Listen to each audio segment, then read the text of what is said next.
Hello and welcome to Public Access America. This is Just the Tip. Yeah, one thing I notice a lot with the people that don't want us to have things is they're like, but the Constitution.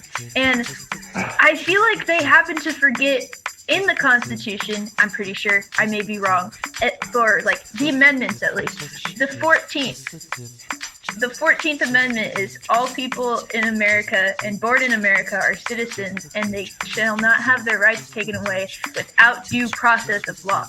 Boom.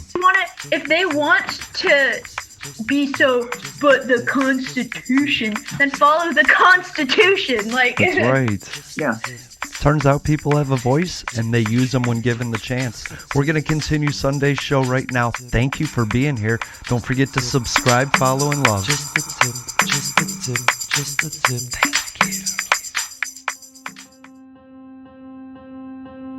you. It is time now for something positive. We might be headed to the promised land, of speaking the truth and finding our external liberty once we internally liberate ourselves. The problem can only be solved when there is a kind of coalition of conscience. Because that is how it works. This is the beginning, it is not the finale, and that's why we're here, and that's why we rally. We've got to be that creative minority. Find a way to get in the way. I got in trouble. It was good trouble. It was necessary trouble. Frankly, I know we've got to do something.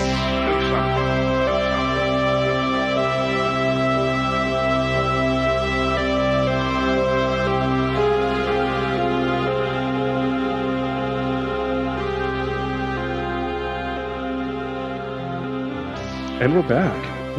That's the glories of the live stream, and it's always funny because somebody always laughs when we do that. They're like, "Wait, why the fuck do we do this?" Yeah, but then they hear the podcast and they're like, "Oh, that made sense." Oh yeah, that's why we broke it up. So here we go. I think this part's going to be a lot of fun right here. Why don't we? Jay, what questions do you have for Deja? Either about history, about what they're doing to help make a difference in their local community. What questions do you have for Deja? I'm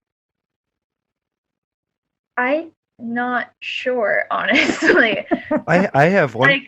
I'll start. Yeah, you can go ahead. I like to give guests a time to think about. Deja, which one is more important? The fact that people like us really, really love you, or the fact that there's people out there that really, really hate you? Ooh. Damn, Jason. Whoa. Boom.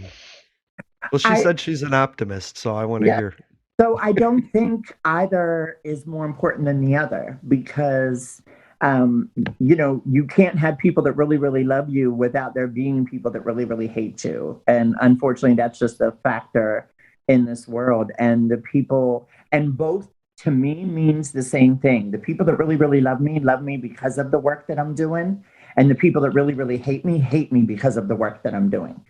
So therefore, they're like on equal footing. And it's like, hey, you know what? I just, like, the only part that bothered me for a long time about the people that hated me as I started, growing and progressing and all of those things is that I had so many people telling me that I couldn't fight back. I couldn't respond. I couldn't acknowledge. I couldn't do any of those things that I learned to do because I had to, because of who I was, now telling me that I couldn't do that. And what I realize now is that, no, actually, it's just the opposite.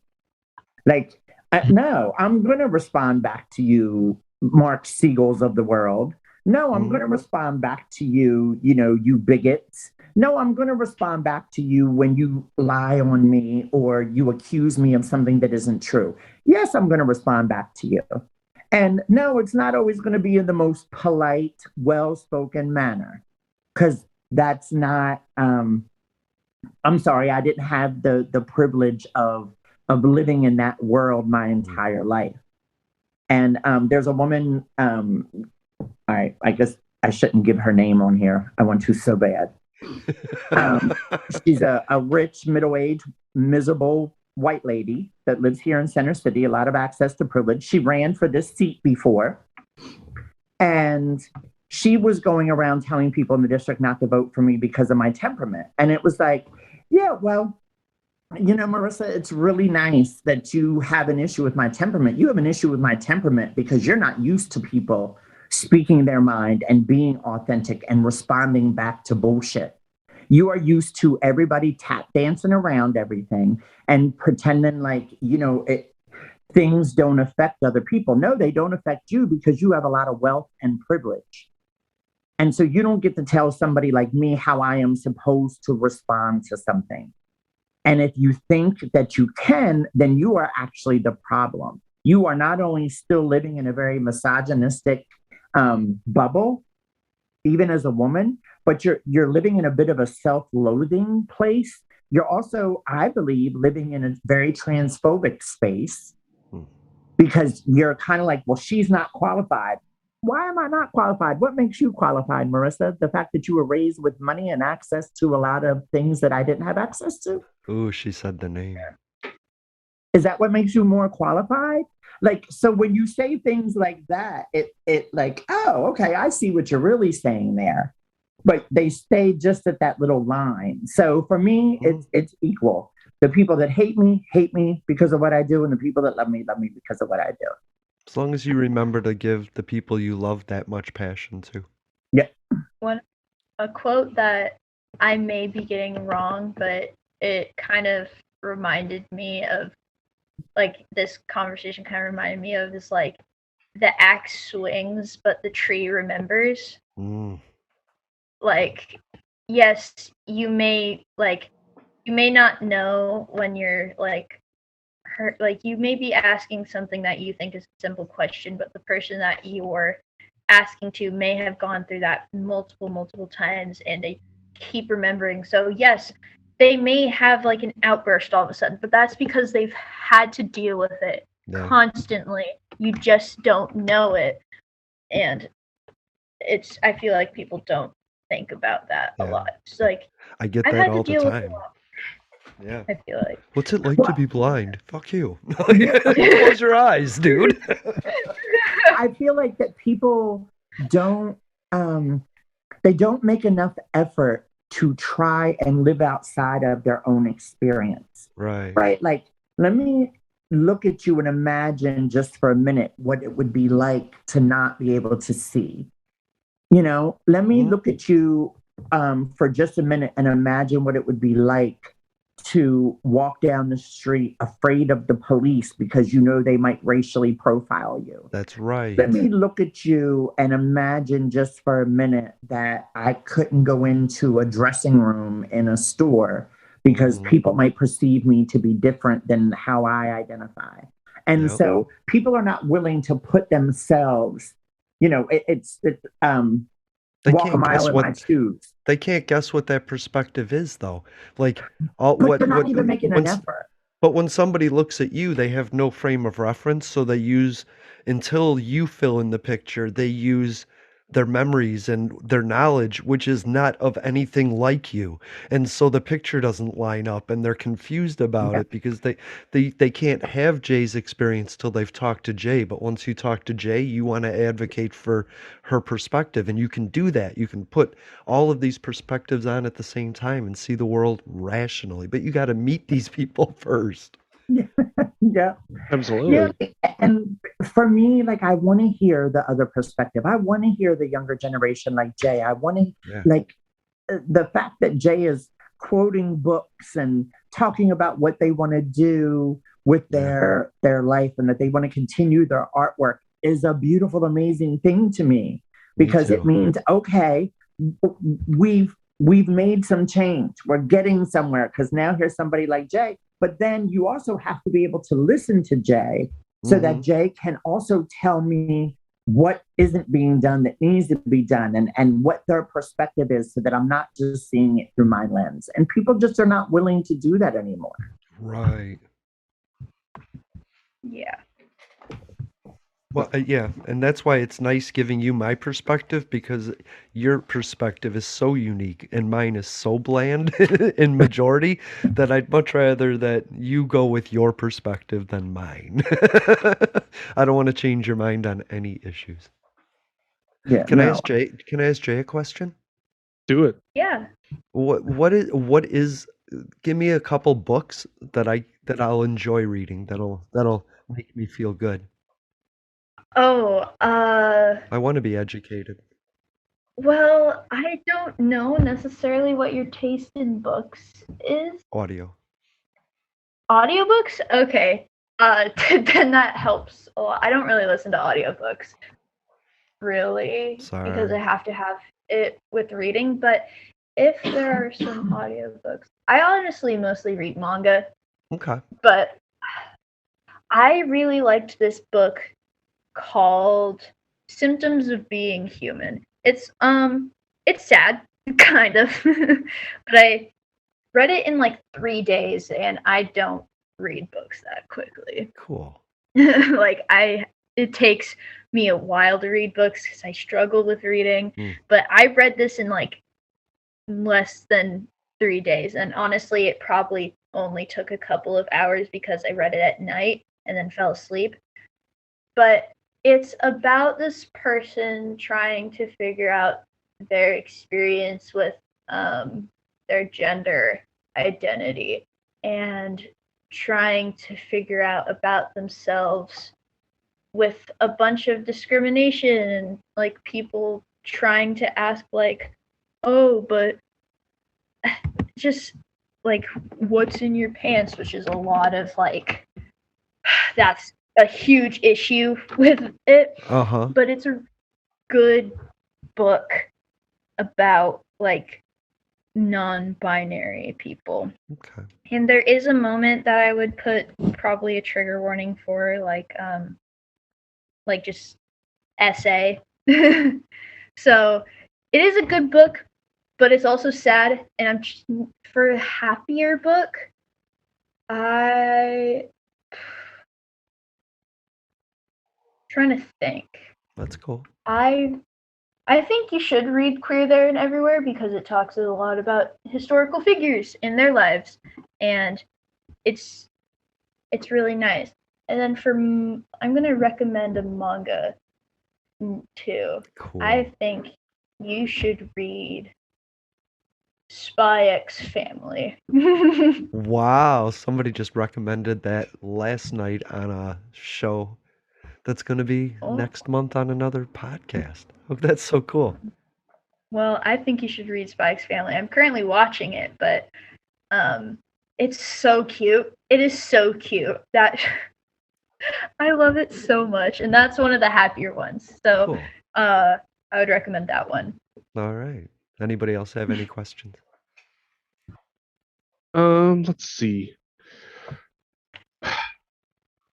I got a great question for Jay. I think this will be a fun one.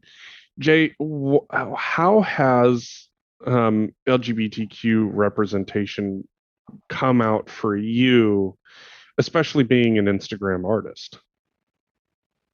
Like, are you starting to see more LGBTQ art out there? Or just kind of tell us about what your world looks like right now in the social media realm. Well, in the social media realm, I would say it's just like, oh, you see a lot of, at least in my experience, because I try to interact with that kind of stuff, there's a lot of LGBT art that I see because people want themselves represented and they also want other representation too. So I see a lot of like headcanons of characters, actual like canon material that they redraw. And it's usually stuff that makes people like really happy to see because they're finally seeing themselves in like shows or whatever. And I try to be that, like try to make a lot of LGBT art, like a lot. Like you don't really see any like not LGBT art, honestly. If it's not like LGBT. It's just a cool action shot that I thought would be great to see. And it's just, in media, it's a lot of people try to consume themselves in more LGBT media because they don't see that in their real lives, really, so they have to try to find it somewhere else. So they find it in like shows, movies, and books, and they draw it because it makes them happy. So just everywhere. It's everywhere, and it's so pretty, and I'm just like, man, I want to do that. And that's I think that's what it is. If I answered the question. Yeah. What would do you really get? Do you get a lot of interaction from people who think what you do is, wrong or gross or evil or disgusting or anything like that? No. I won't be surprised if one day that happens. Usually they don't interact with me because I don't try to engage in that kind of like drama on the internet or whatever. But just mostly seeing what people see, a lot of headcanons that people have of characters, they really do not like it. Like, for example, in the My Hero fandom, there are many, many LGBTQ headcanons. And since there's so many characters, there's a lot of shipping. And one thing that people hesitate about with the My Hero fandom is the fandom is bad, toxic, whatever. There's too much shipping. And to that I say, there's shipping in every fandom. It's just since there's so many characters in My Hero, they have more of an opportunity to just do whatever they want with it. And also, one of the biggest things I see is there's a headcanon for My Hero, for specifically Deku, that he's bi, right? But so many people like to go, Deku's straight. Okay, where does the author say that? He just did. When? Give me evidence right now that the author said that he's straight. Give me evidence where the author said he was bi. I didn't say that. I just have that headcanon. And it's just the instant reaction to people saying that he has to be straight is so weird. Like, why does he have to be? Tell me that right now. Why does he have to be straight? Mm-hmm. Yeah, it's just... Just cuz. He has to be. How dare you make it gay? I'm just like, leave me alone. I don't even know you. Like, what?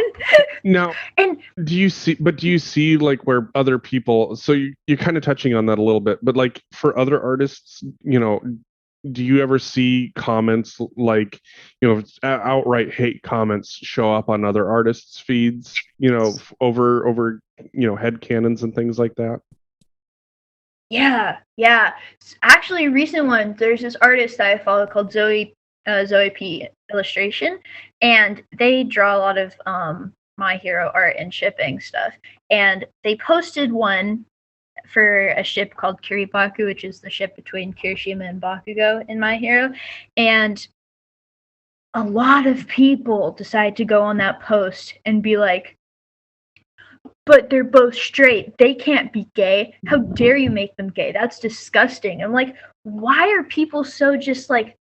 Oh, another thing that happened recently, not in the My Hero fandom, is someone had a headcanon that Mike from Stranger Things is like gay or bi, and someone said, repeat after me, Mike is not an F slur. He is a straight man. I'm like, what the fuck? It's a valid question. What the fuck? It's unfortunate because it just goes to show that there's still, no matter the realm or no matter the medium, there's still always going to be people out there that just refuse to allow someone to either A, be gay if they don't know that they're gay, or if, even just allow the idea that, gay could exist within the realm of possibility for a particular character. Yeah, it's just so weird how instant people are like, let me talk about how wrong you are, even though we're literally saying it's a headcanon. It's not canon at all.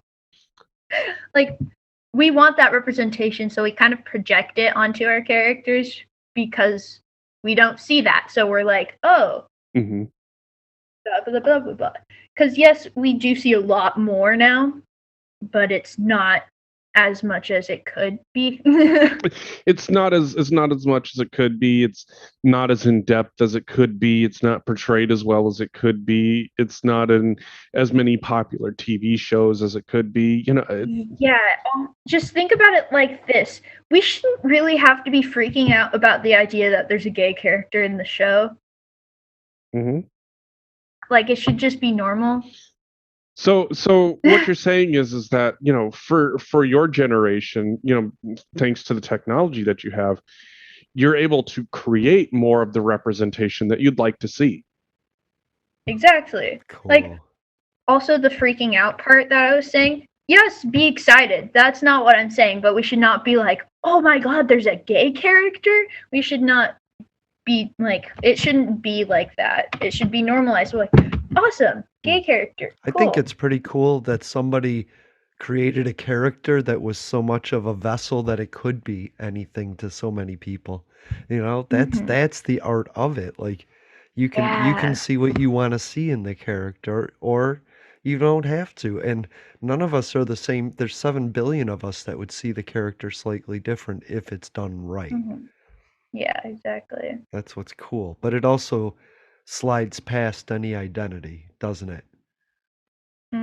By not giving anybody an official Mike is gay, by not stating it on the show. Yeah.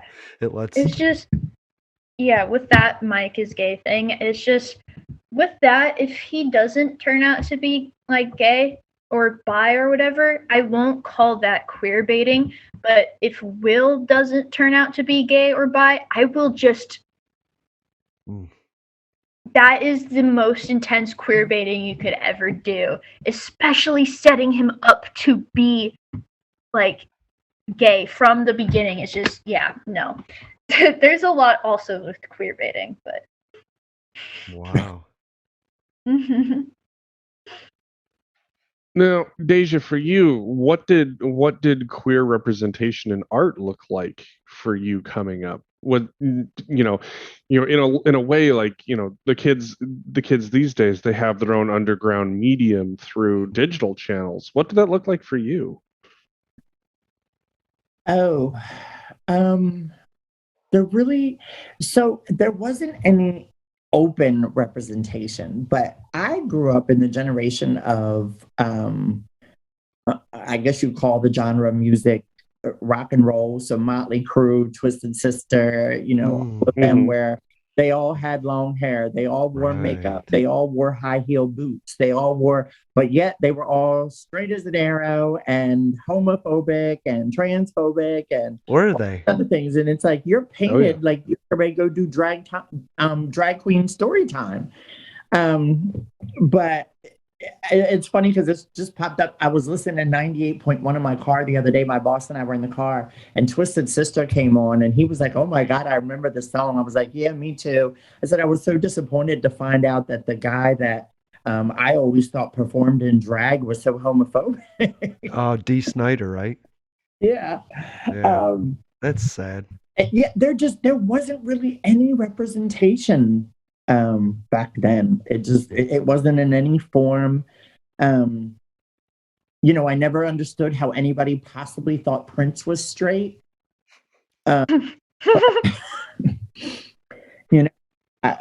He was what he wanted to be when he wanted to be it. He was a role model of mine, you know what I mean? Yeah. If you find a silk shirt that looks good and feels good, you put that on. You know? And, there are a lot of men and women out there that will argue with their oh no, he was straight.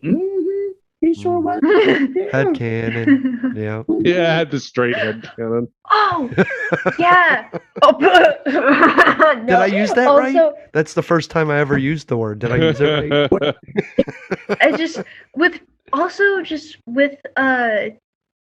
people thinking that people are straight in media. Have you guys seen Yuri on Ice? Mm-mm. They probably haven't. No. Okay, so Yuri on Ice is about figure skating, like ice skating, and it is very much very gay. And the two main characters, Victor and Yuri, are very in love at this point. Like, that is the best word I can describe it. They had an on-screen kiss, but it was covered with the arm for censorship because still Japan is still censoring things, right? Huh. But people still think those two are straight after the kiss, and they're just best friends. That wear each other's wedding rings or engagement rings. They literally have promise rings with each other. Aw. And people are like, they're just best friends. They're besties. I'm like, what? And I think What? I think what Deja is saying and what I'm saying is that you get to make the history here. You know what I mean? Like, there hasn't been any up until now. And now, Jay, it's kind of up to you. Your art is going to form the next generation's view and perspective. Yeah, so Yeah, so I want to know what you do. I want to know what you do. I want to commission some pieces of art and hang them on my wall so I can say, "Yep, I remember." There you go. That's cool. That would be epic. I've been commissioned once, and I still haven't gotten the money for it, but it's fine. What? Yeah, it's fine. I don't really care, honestly, no. because that one I was just like, that sounds cool, so I don't really care if I get the money for it. Can I have how much was it? Can I have it? It was like a $30 commission. Awesome. Do you still have it? I'll buy it right now. I do still have it, but it's very like a specific thing that they wanted. Uh-oh. I'm not sure. Did I they just wanted- never send you any money or try to figure out how to pay you or anything like that? No. Are they still even in contact with you? Yes. Yeah. So yeah, and I want to steal it, or at least let them I know don't- there's content in which somebody's going to steal it if they don't pay you for it. Just go ahead and say the Right. name. I've been saying names. No, it's fine. Hold on. Let me see if I can. Let me see if I She can find a high named quality photo names. of it. That's cool. We'll talk. We'll hold do on. more of that off. I just started I did- following you. I just want more colorful. I'm blind and I see colors really well, so I don't. So Ooh. I did this piece with these two characters. It's a human version of Magenta and Blue That's cool. from Blue's Clues, and I was like, yeah, I'll draw them I like that. together. For me, it's about the colors. I like that. I would buy that, put it I on my wall, love and just bright like that. colors. I noticed that. Look, I'm going to be moving in a few months, so I'm going to be looking for some new artwork for my walls. Yes. So Mm. I'll make sure that I get in contact, Jay, because I love color. Me too. Color is something like there should always be vibrant pops of color around. Exactly. Bright red, top one. I saw that. Yeah. Yeah, Perfect. everywhere. I use red for my color for line art. Like, I don't have black line art. It's bright red all the time. And what does red mean to you? What does it symbolize? I just like it. It's pretty. Sometimes it's I have- just simple. I'm happy with Yeah. that. Yeah. I have a primary. lot of favorite characters that use red as their colors. Like, for example, again, Kirishima from My Hero has a lot of reds. Will wears a lot of reds. And I don't know. I like the way it looks, especially when it's super saturated. It's pretty. So Jay, I got a comment here about Sailor Moon and Sailor Uranus and Oh, Neptune. Yeah, Are right. they're together, right? I think so. I haven't really seen Sailor Moon, honestly. Starfighters, they're men. Right. But when Yeah. they transform, I also think that's one from of them. Doxy, by the way. So hi, Doxy. I Hi. I think one of the Sailor Moon characters is also gender fluid or like bigender. I forget exactly what it is, but I think it's like the blonde one with short hair. They were described as both a man and a woman. And I was like, that's epic. It's just a lot of the Sailor Moon creator is actually really good about making LGBT characters. And her husband, which is the creator for Hunter x Hunter, in Yu Yu Hakusho, there are trans characters or trans character, and in Hunter x Hunter, there's a lot of queer coding in some of the characters, and it's really cool to see. I love that. Mm-hmm. I had no idea. I didn't know anything about that. So thank you, Docs, for that question. Public Access America. It's always funny because, like, especially because as libertarians, we get a ton of shit, even amongst other libertarians. I think political philosophy is a lot like religion, and where there's moments you have to go on faith and trust what somebody else is saying. The main focus is just like less dependence on the government because, well, we've seen how that's gone. And you don't have to do that if you think about it in a human way. More dependence on connections with each other. You can always bring it back to what would one human do for another? What would 100 do for 100? People looking out for people. Find Public Access America anywhere you find your favorite podcast every Sunday and Thursday. And join the chat on YouTube at Public Access America every Sunday, noon Eastern, 9 a.m. Pacific. Communities looking out for community. Public Access America. History in the making, making history in the making, in the making, in the making, in the making. So I want to ask you guys both, because Deja, there was just a shooting in Philadelphia, right? Mm-hmm. And Jae, you do shooter drills, right? I don't remember the last time I did one, but yeah. That's awesome. That's amazing to hear, by the way. Can I just get you guys to talk a little bit about how you're feeling about that stuff? Schools and shootings and yeah. It's funny. I've been having this discussion with a good friend of mine who manages a couple of the clubs here, and sometimes I help them out on the weekends. And so him and I have been talking about the shooting that just happened here down on South Street, and we live right off of South Street. Like, you step out our door, make a left, you're on South Street. That's what I thought, so I had to bring it up. Sorry, Jae. Yeah. I was working that night at the club, so I had people text me, "Are you okay? Where are you?" And blah blah. And I'm like, "No, I'm good. What's going on?" And then when I saw what had happened, so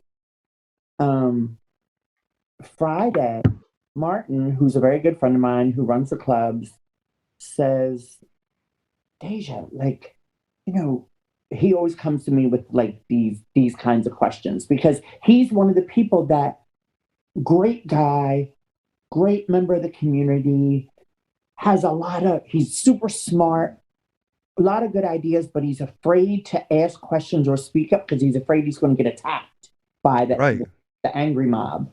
That's right. And so he said, "What about that mass shooting on South Street?" And I said, Martin, actually, I would not categorize it as a mass shooting. And he's like, "Really?" And I said, "No." And he said, "Why not?" And I said, "Because to me, now I associate mass shootings or mass shooters with people that go get the gun, make a plan, go to a specific place where they will be able to, shoot many people. These people got into a fight on South Street and then just started shooting." Oh, wow. And so to me, in my mind, it was a little different. And he was like, "Oh, okay." But then yesterday he came back, he goes, "You know what? I want to revisit that question." He said, "Because isn't that just semantics? Because at the end of the day, we're still talking about multiple people that got killed." And he had a valid point.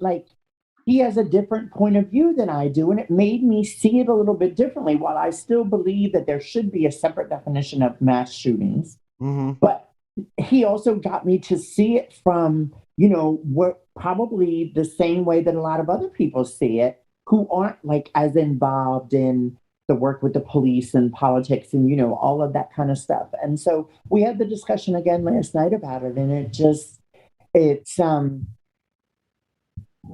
like, for example, everybody different talks solutions. Everybody talks about, they try to overarch it. It's like, for example, a lot of people, use the term gun violence. Like there was an article here in the news last week about how Montana, has a huge problem with gun violence. But then in the article, they go on to explain that of all the people that have died by guns in the state of Montana, 84% of it is suicide. And it's like, does that really classify as violence? Because most of us think of violence as an act against somebody else, not necessarily an act against yourself. Yeah. Yeah. And then when we're talking about all of these kids that are in the streets shooting each other, talk about common sense gun laws. How affected are they going to be by this? Because most of the guns they get are illegal. It's not like, they're being purchased legally or whatever. I guess eventually, over a period of time, we would see less guns on the street. So we would have to look at it as like a long-term solution. I think it's two very different things, even though they both involve guns and violence.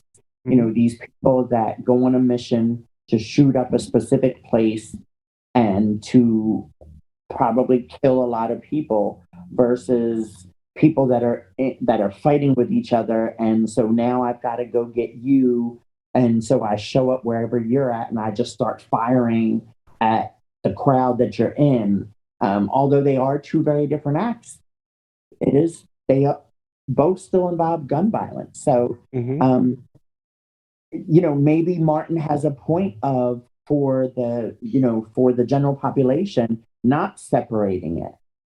Because if we do start to break it down into semantics, then it makes it more difficult to pass the laws and stuff. And Martin really had me thinking about that last night. And I told him, I was like, I really appreciate that.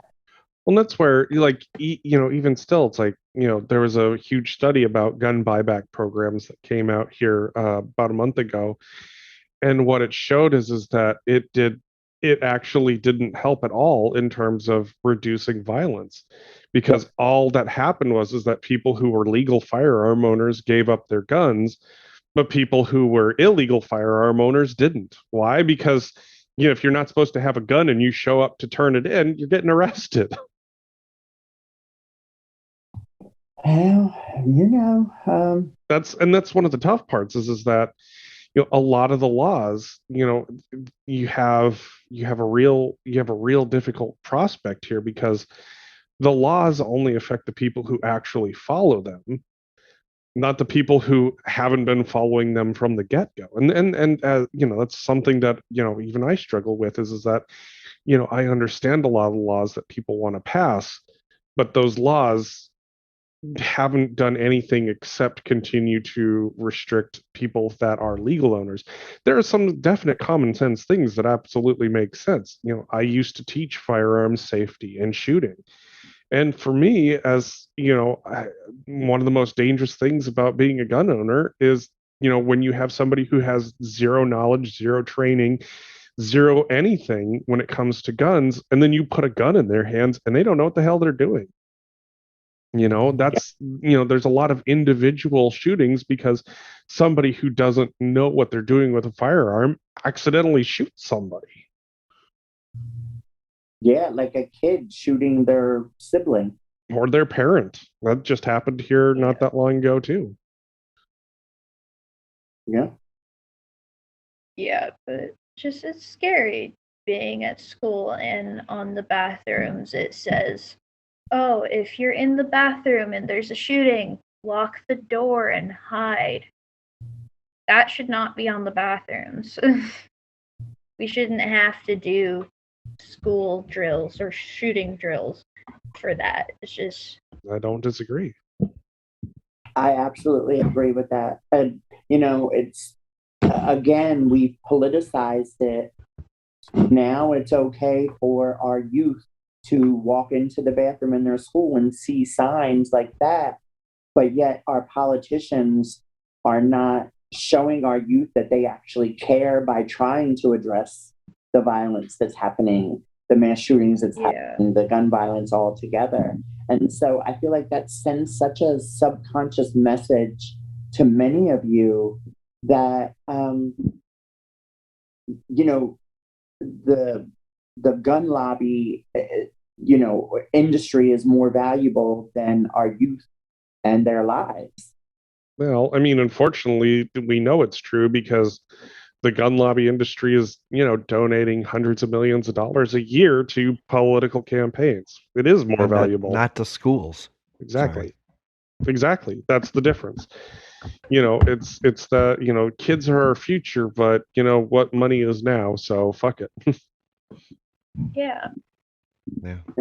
I wish we could convince more people to start paying attention to those politicians and their financial reports and start voting them out of office. But somehow, well, not somehow, I know how these politicians and the Republican Party in general has gotten very good at marketing to people's ignorance and fear and hate and bias. Yeah. Mm-hmm. Yeah. So that keeps them supporting them. In my personal opinion, I think there should be like an age limit to people who start running for office. No, I love Jae. She's awesome. They're awesome. Thank you. I just like, I don't need a 70-year-old person telling me what's good for me now, because our views are going to obviously be very different because of where you grew up in. Yeah. Like, people don't take into account the fact that people, like, where they grew up in determines their actions. When they grew up in determines their actions. And it's just what the needs of people in, like, their 70s are significantly different to the people the needs of people my age. Agreed. And like, I get that there should be like an age like thing for like president, like 35 or whatever it is right now, but I also don't. Right. Yeah, the minimum, but there should also be a max, because if you're too old to drive, you should not be running a country. You know, and that's one of those things, like, you know, thank you for that, by the way. You know, and I'm too old and blind to drive, so that's hilarious to me. Oh my god. No, just like happily, by the way. I mean, like, age-wise. You know, in a lot of ways, I get what, you know, they're going for. It's kind of like when they have, you know, when you have the commission on, you know, diversity, and you look at that commission and every fucking person is white. Right. Yeah. It's like, what the fuck is this? Or, you know, the commission, you know, like, for example, like, everybody wants to talk about what the youth needs. Then you look at it, it's all like fucking, you know, 55 to, you know, 65-year-old white men. And it's like, yeah. Yes, because that's the youth. My children told me what they wanted over dinner, and it was stern warnings. Right. So it's like, what the hell is this? Like, you know, if you don't include those voices in your government, if you don't include those voices in your in any sort of discussion, why are you surprised then when, you know, the youth get pissed off, they vote you out of office when they can finally vote?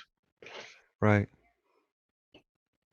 You know, nobody stands up for them. That's why they're trying to rig elections now, because they know a lot of them, the youth are coming of age and the youth aren't as blind. Right. And so they're trying to set it up so that they won't be able to be booted out of office.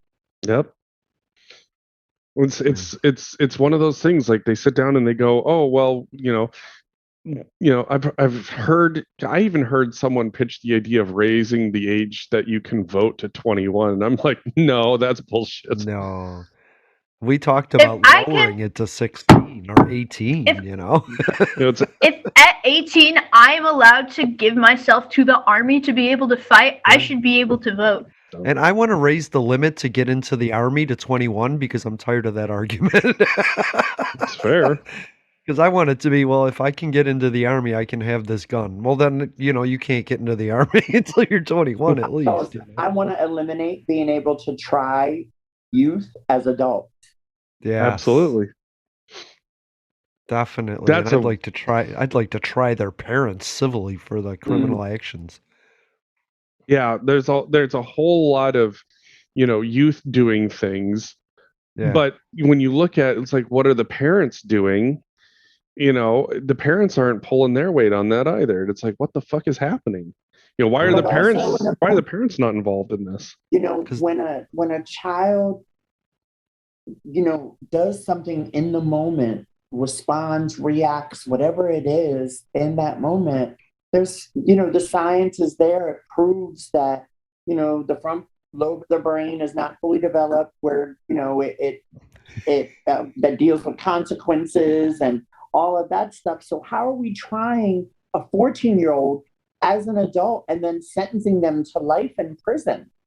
Yeah. How do you put a 14-year-old in prison for life? I mean, I don't agree with putting anybody in prison for life, because depending. I mean, there are some people that are just so sick and twisted that you do have to put them away. But there are a lot of people that the circumstances, that momentary lapse of judgment or that momentary reaction to something, and now now the rest of their life is gone. Yeah. And I can't justify that in my head. What's really sad to me is that you feel that somebody going into our criminal justice system and our prison system is gone. Like that it's not a reform anymore. It's a form of punishment and storage. That's sad. And the living wage is the reason that people can't be with their kids, buddy. You know what I mean? Never built to be performative, ever. It was built as punishment. Right. It was never, that system was never designed for reform. It never has been about reform. Exactly. It still doesn't, there's nothing reformative about it. Right. It's a punishment, and it's supposed to make you hate it so much in there that you won't ever do anything again, and you're going to be out here. But you know what? In your state, it costs $80,000 to house an inmate, and it costs $35,000 to send that inmate through college. And if it's a minor offense, I don't understand why it can't be go to college and then stay at the prison at night or something. I would like to see reforms in that way, to where people take it as an opportunity to learn a trade or get out of their situation and grow before they're put back into it. You know what I mean? We also need to change what happens once they do come home. Mm-hmm. That record doesn't follow them for the rest of their lives, and now they can't get a job. Now they can't get an apartment. Now they can't, now they can't live a productive life. The entire system is set up. But what if the word felony meant bachelor's degree? You know what I mean? Like, what if that felon went to school for 4 years before he was released, and now he has an MBA? You know what I mean?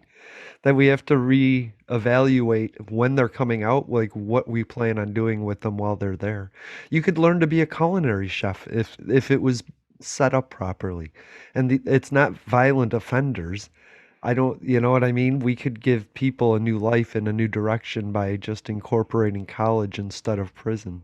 Like we do that with addicts. We say you can go to rehab or you can go to prison, right? Mm-hmm. Why can't we do that with the youth and say, hey, you know what? You're going to go work at this co-op, this 3D co-op garden that we just built, or you're going to do some civic action. You're going to have to work or do something to better yourself. You know what I mean?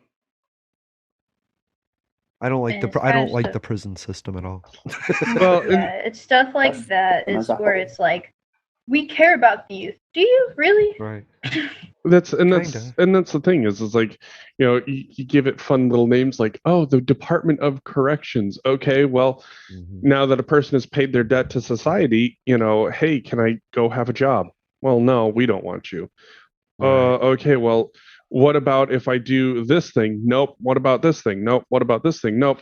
Okay, well, guess it's back to crime then, because people got to eat. Can I change it by voting? No. Okay. Yeah.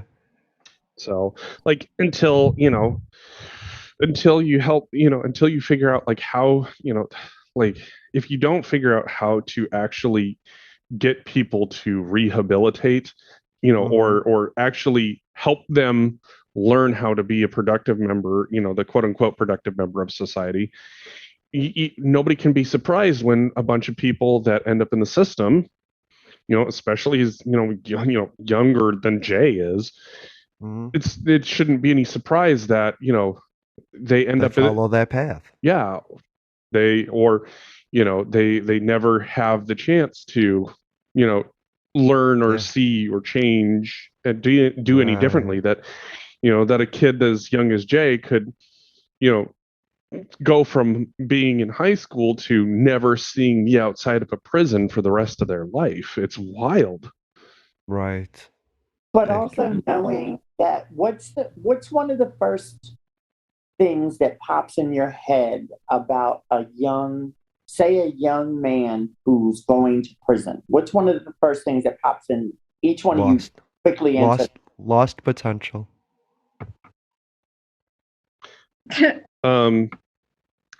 Parents failed.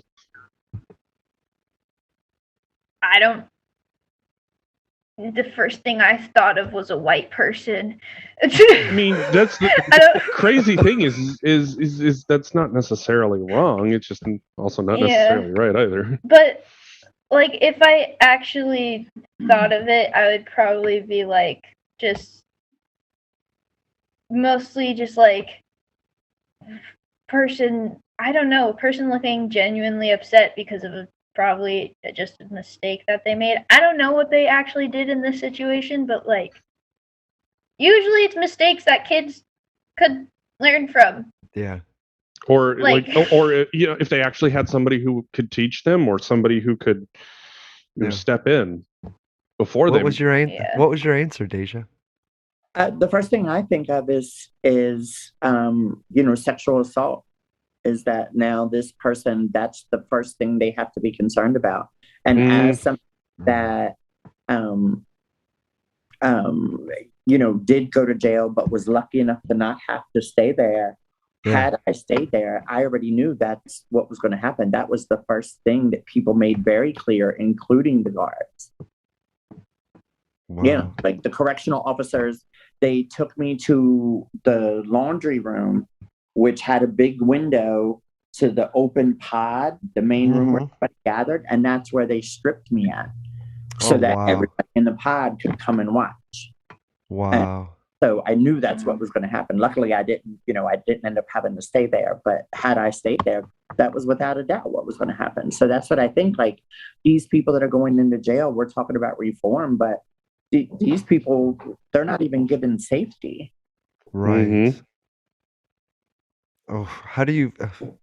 There was a law, and it's very vague because I can't remember where it was, but they were telling people that they had to go to prison based on their birth certificate and not how they identified. And that's so sad to me that these issues happen. You know what I mean?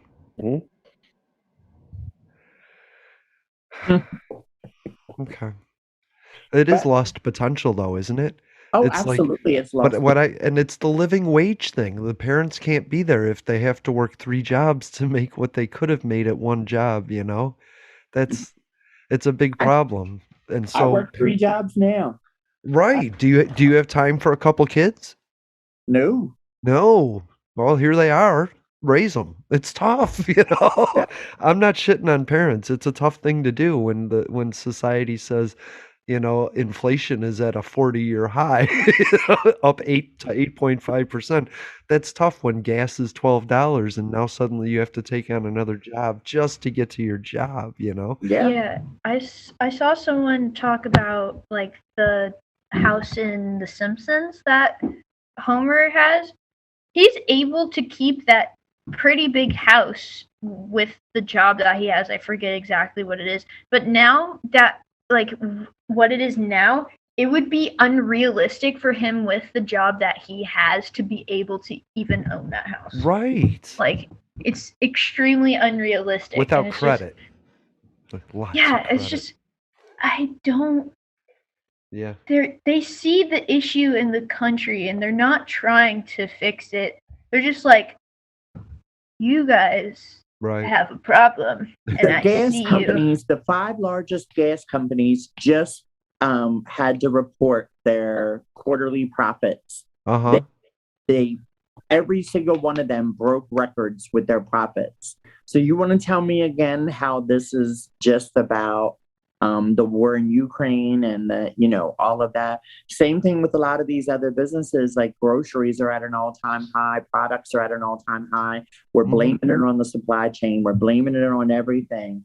But fact of the matter is, a lot of these places are reporting record high profits, and no one's trying to lower their price. Everyone is going higher, and this is about corporate greed. This is not about the state of affairs. For a while during the pandemic, I get it. There were a lot of places had to shut down. But listen, like now at this point, it's time to bring things back down, and that's something that our government is responsible to do. But once again, our government is not doing. It's up to corporations to lower their prices. Joe Biden isn't there for my hangnails and for the budgets of corporations. Instead of buying stock back, maybe give a raise to your employees so that they can then spend that money at your store and other stores, Starbucks is unionizing it by 100 stores a day because of that, because Starbucks makes record profits but won't include their employees. Publix here, the grocery store, the stocks are owned by the employees. And it's an amazing concept, you know what I mean? So there's ways around this. You can give people a living wage and a future based on where they work and promote from within and create incentives that keep them growing and wanting to learn, or you can just shit on them until they quit and then pay the next guy to do the job half-assed. Well, I agree. Corporations should be, responsible, but we know a lot of them aren't, and that's where our government should be able to step in and say, "Whoa, wait a minute, hold on." Right. And we do in certain circumstances with the monopoly laws and that kind of stuff, but we don't use those anymore. We should use those. I just feel like right now they're just everybody is price gouging, and technically price gouging is illegal. That's right. Absolutely. Who's going to hold them accountable, though? And also, I just feel like with this, I don't know why, but I feel like there's a lot of pressure for people, specifically in high school, to get a job. And I'm like, I can barely keep up with my schoolwork in the first place. Why do you think I should get a job? Right. Because you got it too easy. Yeah, I know. I have to have a job and my thing with in my school with hours of homework, because that's good for my mental health. Yeah. And you got a B in geometry, and now you can't get the college that you wanted, so your whole life is screwed. Yeah. But good thing you got 40 hours in at the Dairy Queen, Yeah. Yeah. Sorry about that, everybody. Yeah. But it's important to understand that they're all strings and they're all tied together, and working, fighting each other just isn't getting us anywhere, So I don't care if you're Democrat or Republican. I always say, Republicans are cringe, Democrats are woke, but the independents will decide in the end. So just be informed on who you pick. You know what I mean? I know who Deja was. I would have voted for Deja in a heartbeat. And I know 100 of our listeners would have done the same thing, and they could have been no, Deja, that's one of our top, as far as our conversations, one of our top episodes of all time, because people really wanted to know who you were. And that's why I wanted you on the show, is because you do have from sex worker to candidate a journey that people need to hear about, that it can happen. Because I have sex worker friends and I say, you're so smart. If you were in a room with politicians, they wouldn't get away with half that shit. And they feel that they feel with their past that can't happen. And I need them to know that it can. Because some of these people are some of the smartest, wittiest people on the earth. They can smell a scam before they even meet the person.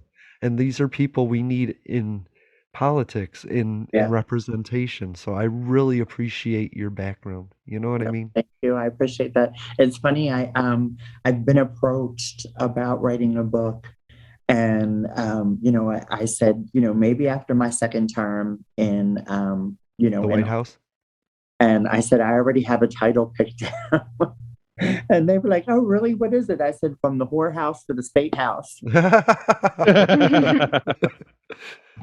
I was gonna go with trans That issues. obviously was a joke, but then they were like, "Oh my God, you know that would probably sell." I was like, "Yeah, it probably would, but I don't think I can name the book that." Right. And I don't know, Kellyanne Conway's probably got that title all sealed up already anyway. I mean, there's a lot of titles I've seen that is like a tame title from what I've seen. There you go. If the youth says it's tame, then it's got to be good. Right. Right. Well, I just heard somebody saying that she liked having sex, and so she called herself a whore. But then on I don't know, one site, the sex worker said you can't call yourself that. That's our word. And she was like, but you don't want it, and it empowers me. And so there was this whole discussion about just horror. So I get it. Yeah. No. Shoot, Jay, we have to have you back again. Absolutely. Deja, we want you back every month, you know what I mean? If we can. Listen, just let me know. Okay. I'll make sure that I put it on my Google Calendar this time. I will. And maybe Brian will sit down and join us and have a broader discussion because I'm so interested. Absolutely. Yeah, I don't know if you've ever seen like when he does do stuff like this, but Brian is super smart. Just one of the best speakers I've ever heard. Very passionate about everything, the world, what he does, people, everything. So, Hi, Brian. We love you. Thanks for taking care of Deja. Yeah. Yeah. Temperance, yourself. How about do we have anything to wrap up on, Jeffrey? Jay, where can people find your art? Definitely. On the internet. That's crazy, bro. I'm just kidding. So I have a Twitter and an Instagram and a TikTok. They're all Jae.is.drawing, except on Instagram it's underscores, and on Twitter it's underscores, and on Instagram and TikTok it's like dots in between each word. And I draw art. Yeah, it's fun there, and it's bright and it makes me happy. You know what I mean? Yeah, it will hurt your eyes. or you'll be able to see it and you'll love it. Yeah, right. It's actually visually impaired friendly. I like that. Epic. Deja, where should we start following you now? Right? I'm on all my social media. Just Deja Alvarez, and then both pop up because I have my political and my personal page, but they're kind of intertwined anyway. So okay. I emailed you and Paige didn't respond, and I was like, I kind of wanted to get Paige to do a show too about like behind the campaign sort of stuff. You know what I mean? So we'll have to work on that too. Yeah, absolutely. All right. Well, thank you so much for having me back. I look forward to being back again. You know how to reach me. I do. Jay, it was amazing meeting you. I will be hitting you up for some artwork. Okay. And Jeffrey, good to see you again as well. Good to see it as well. And hopefully I will talk with you all soon. Love you. Bye. Bye. Yay. That was fun. Yeah? I went into the other room just because I kept hearing myself through Jay's mic. To those who tear the world down, we will defeat you. This is our moment. This is our time. To those who seek peace and security, we support you. Yes, we can. And to all those who have wondered if America's beacon still burns as bright, tonight we prove once more that the true strength of our nation comes not from the might of our arms or the scale of our wealth, but from the enduring power of our ideals, democracy, liberty, opportunity, and unyielding hope. Let me tell you something you already know. The world ain't all sunshine and rainbow. It's a very mean and nasty place, and I don't care how tough you are, it will beat you to your knees and keep you there permanently if you let it. You, me, or nobody is gonna hit as hard as life. Ask not. Yes, we can. What your country can do for you. I have a dream. Ask what you can do for your country. I, little children. Yes, we can. One day live in a nation where they will not be judged by the color of their skin, but by the content of their character. I don't have to tell you things are bad. Everybody knows things are bad. It's a depression. In this lifetime, you don't have to prove nothing to nobody except yourself. But it ain't about how hard you hit. It's about how hard you can get hit and keep moving forward. How much you can take and keep moving forward. That's how winning is done. Welcome to Public Access America. Yes, we can. Sunday live streams on YouTube. I wanted to run out of that tunnel for my dad. On Twitter. What? Apple Podcasts, Stitcher Smart Radio Public, and Spotify. Yes, we can. Public Access America. History in the making. Making history in the making.